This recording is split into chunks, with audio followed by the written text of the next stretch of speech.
Listen closely, because what you are watching is not the clean ending of a war.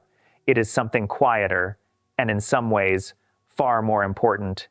It is the rewriting of history in real time. Civilization did not collapse, the sky did not fall, but something happened that may carry just as much weight. For the first time since the end of World War II, the United States stepped back under conditions it had once considered so unacceptable that it was prepared to go to war rather than tolerate them. Think about what that means. The same conditions that once triggered escalation have now become acceptable. Why? Because wars are not decided only by explosions, territory, or battlefield maps.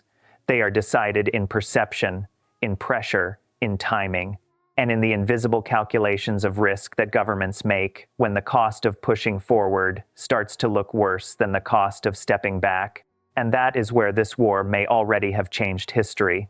At the center of this shift was the Strait of Hormuz, a narrow passage, but one that carries enormous strategic weight. Control here is not just about geography, it is about leverage over global energy flows. And in this case, the balance tilted toward Iran.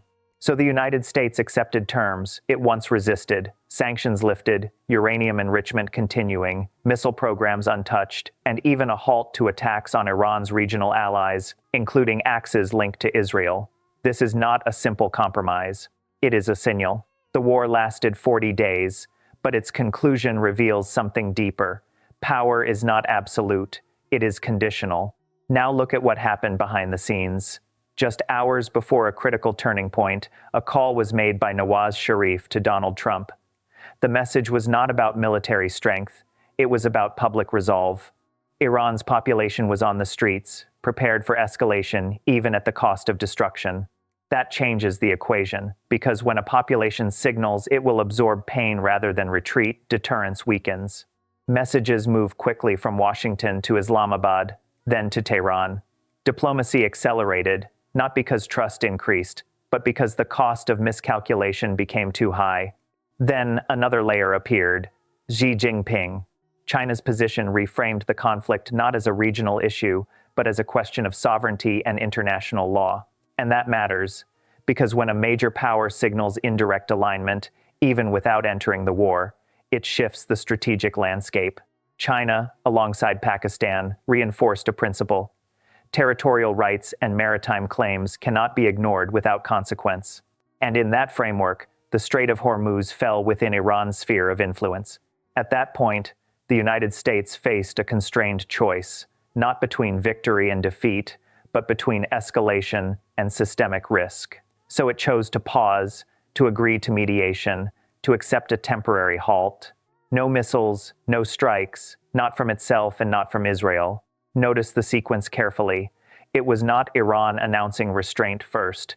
It was the United States signaling it would stop. That reversal is the real story, because in game theory, the player who moves first to de-escalate is often the one who recognizes that continuing the game leads to worse outcomes. 4 attempts had already failed to produce a ceasefire, but this time the structure changed. The pressure was no longer just military. It was political, economic, and psychological, all converging at once. And when multiple pressures align, even the strongest actor adjusts, not because it wants to, but because it has to. Yet even after all of this pressure, the American president remained firm, repeating a familiar threat that escalation could go as far as the destruction of civilization itself. But something changed in the early hours. Around 3:30 to 4 a.m., a critical exchange took place. The message was direct, unambiguous, and it was passed immediately to Iran. Iran's response was equally clear. If that is the situation, then all 10 of our conditions must be accepted. Notice the structure here. This is not negotiation in the traditional sense. This is conditional stabilization, where one side sets terms not because it is stronger militarily, but because the cost of ignoring those terms has become too high. Those 10 demands were relayed back to the United States. At the same time, there was a subtle but important suggestion: flexibility could come later, once formal talks begin. That framing came in part through signals associated with China. Why does that matter? Because it separates immediate de-escalation from long-term compromise. First, you stop the system from collapsing. Only then do you renegotiate the rules. While much of the world was asleep, Multiple forces were moving simultaneously. China's quiet but firm positioning, the active involvement of Nawaz Sharif, and most importantly, the internal posture of Iran itself, a population visibly unified, present in the streets, signaling readiness to endure whatever comes next. This kind of signal is powerful. It tells the opposing side that conventional pressure may not work. On the other side, night had just begun in the United States, and that is when the decision shifted. The American president indicated acceptance. Those 10 points would be agreed to. When this message reached Iran, there was a pause, roughly 30 minutes. Then, Iran's foreign minister confirmed it. The conditions had been accepted. Discussions could proceed, including a proposed meeting on the 10th, facilitated in part through Pakistan. But beneath this agreement, another layer was shaping the outcome. China continued its communication with Iran, emphasizing a single principle: sovereignty must remain intact. And in this context, sovereignty was not abstract. It was tied directly to the Strait of Hormuz. Just hours earlier, tensions had escalated after an incident near Karg Island. That moment increased internal pressure within Iran, but it also amplified external alignment, particularly from China and, more quietly, from Russia. And then a much larger question entered the equation. What happens if global trade, especially oil, begins to move outside the dollar system? If transactions shift toward alternatives like the yuan, the implications are not regional. They are systemic. The dominance of the dollar is not just economic, it is strategic. At that point, the calculation for the United States expanded beyond war. It became about preserving economic stability. Because control over routes like the Strait of Hormuz is one thing, but control over the currency in which that trade is conducted, that is a different level of power. So the focus shifted not just toward ending escalation, but toward ensuring that, if the route remains open, transactions continue within a framework favorable to the U.S. system. Still, these details were deferred. The understanding was simple. The 10 demands are accepted for now. The deeper disagreements will be handled later at the negotiating table. And then the sequence completed itself. The United States signaled acceptance, Iran confirmed it, and shortly after, Nawaz Sharif announced the outcome. For 2 weeks, there would be no missiles, no drones, no attacks from any side. A pause, but not a resolution. Inside Iran, the reaction was immediate. Crowds filled the streets, holding flags, celebrating what they perceived as a strategic victory. Not just survival, but the ability to force a global power to step back. And this was not limited to Tehran. It spread across cities, including those directly affected by strikes, in places like Isfahan, where nuclear facilities had been targeted multiple times, and Bushehr, where fears of nuclear risk had created deep anxiety. What you are seeing here is not just celebration, it is the visible expression of a shift in perception. Because for the first time, a coordinated internal and external alignment created enough pressure to challenge the established balance of power. And that has implications far beyond Iran. It signals a future in which the geopolitical order of the Middle East is no longer defined solely by Saudi Arabia or Israel. It suggests a more complex system, one where multiple actors, regional and global, shape outcomes simultaneously. And once that kind of system begins to emerge, it does not easily return to what it was before. Once this kind of shift begins, a system of checks and balances is inevitable, because no single power can dominate uncontested anymore. Any new lines drawn in West Asia will not be imposed. They will be negotiated. Now the real question emerges: what were those 10 conditions that the United States had to accept? Before we even examine them, look again at the scenes inside Iran, the celebrations, the noise, the energy. This is not a random emotion. It is the expression of a population that believes history has shifted in its favor. Because compared to previous confrontations, even those just a year ago, Iran now appears more unconstrained, more assertive, and more confident in defining its own terms. So what changed? Let's walk through the conditions, not as a list, but as a structure of power. First, a guarantee of no future attacks on Iran. This is fundamental, because once such a guarantee is acknowledged, even informally, it changes the baseline of deterrence. The United States agreed it would not resume aggressive military action. Second, Control over the Strait of Hormuz remains with Iran. This is not a symbolic concession. This is the artery of global energy flow. When this point was accepted, it reflected something deeper. That pressure from global dependence outweighed unilateral control. Countries across Europe, along with Australia, New Zealand, and Japan, were already moving toward accommodation with Iran. The United States recognized isolation because even if only a small percentage of its own oil passes through Hormuz, the global system depends on it. And if instability spreads further toward routes like the Red Sea, the consequences multiply. Third, the most sensitive issue: uranium enrichment. For years, from George W. Bush to Barack Obama and later Donald Trump, this remained a central point of conflict, and yet the condition now was simple. The United States would accept Iran's continuation of uranium enrichment. And it did, which raises an uncomfortable realization. The very issue that justified escalation no longer defined the outcome. Fourth, all sanctions would be lifted. Not partially, not gradually, but completely, including those imposed before and after different administrations, even under Joe Biden. Economic pressure, once the primary tool, was removed in a single step. Fifth, international restrictions tied to nuclear oversight, including those associated with the United Nations Security Council and the International Atomic Energy Agency, would no longer constrain Iran's activities in locations like Bushehr or Isfahan. Again, accepted. Then comes a condition that is rarely seen in such a context: compensation.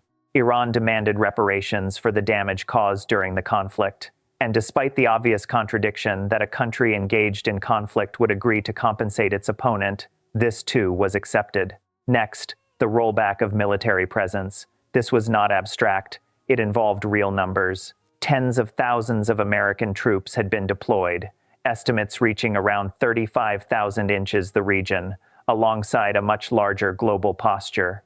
The demand was clear. Withdrawal must begin immediately, even before formal talks, and the United States agreed to initiate that process. Notice the pattern forming. Each condition reduces one layer of pressure: military, economic, strategic, or political. And finally, the last demand brings everything together: a complete halt to hostilities across all fronts. Not selective restraint, not partial de-escalation, but a full stop. Because in systems like this, partial peace is unstable. Only a synchronized pause can prevent re-escalation. So, what you are seeing is not just a list of demands being accepted. It is the restructuring of a conflict environment where one side, through a combination of internal resolve, external alignment, and systemic pressure, forces the other to recalculate its position. And once that recalculation happens, the balance of power does not disappear, it resets. This is where the final layer of the conflict becomes visible. One of the conditions extended beyond Iran itself. It required that Israel halt its attacks against groups like Hezbollah and Hamas. In other words, restraint was not limited to one battlefield. It had to apply across the entire regional network. This is why the demands appeared so expansive. On the surface, it looked like the United States had simply accepted everything, as if it had stepped back completely in front of Iran. But that interpretation is too simple. Because the real pressure was not coming from Iran alone. It was coming from a convergence of forces that began to affect the United States internally, its economy, its credibility, and its ability to shape global outcomes. At that point, four major questions started to dominate the thinking around Donald Trump and his administration. The first question was about energy. For years, control over oil has shaped strategic decisions, from interventions in places like Venezuela to influence across the Middle East. But here the reality became clear. Control over Iranian-linked energy routes, especially through the Strait of Hormuz, was not achievable. And more importantly, global dependence on that route meant that no single power could dominate it without consequences.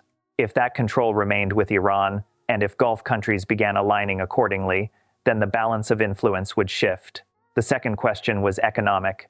The global trade system, once heavily centered around the United States, was beginning to fragment. Tariffs, trade pressures, and financial leverage were no longer producing the same results. Countries were adjusting, diversifying, and in some cases moving away from reliance on the dollar.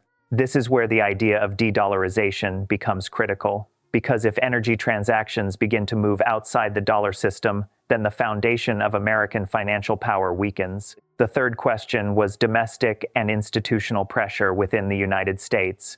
Resistance was building not just politically, but structurally. Agencies like the Central Intelligence Agency and the Pentagon, along with political opposition and public sentiment, were all raising concerns about the cost and direction of the conflict. Sustaining escalation was no longer just a strategic issue, it was becoming a political liability. And the fourth question was credibility. For decades, American influence had been reinforced through alliances, particularly through structures like NATO. But now, alignment was uncertain. Sanctions dynamics involving Russia were shifting. The situation in Ukraine remained unresolved. And in this conflict, the United States appeared increasingly isolated, with its focus narrowing toward support for Israel, while broader regional alignment became more complex. At the same time, relationships with Gulf countries, including Saudi Arabia, carried economic weight through massive investment flows and oil coordination. If those relationships began to shift, the consequences would not be limited to geopolitics. They would directly affect the U.S. economy. Even the long-standing mechanism of the petrodollar, through which oil trade reinforced American financial dominance, began to show signs of strain. So the decision was made not out of weakness alone, but out of calculation. Allow the immediate pressure point, the Strait of Hormuz, to remain under Iran's effective control rather than risk a broader systemic disruption. Because by this stage, even Iran understood something fundamental. Control over that narrow passage could influence the entire global economy more effectively than many forms of military power. And when that realization becomes shared by allies, by rivals, by markets, the structure of power begins to shift. In that moment, the idea of total destruction, of ending civilization, revealed itself as unrealistic. History offers perspective. Alexander the Great once burned parts of Persia. The Mongol invasions devastated the region. Empires rose, attacked, and disappeared, and yet Iran remained. So the assumption that it could be erased through modern force alone was not just ambitious, it was fundamentally flawed. What collapsed here was not a country, it was an expectation. And once expectations collapse, strategies must change.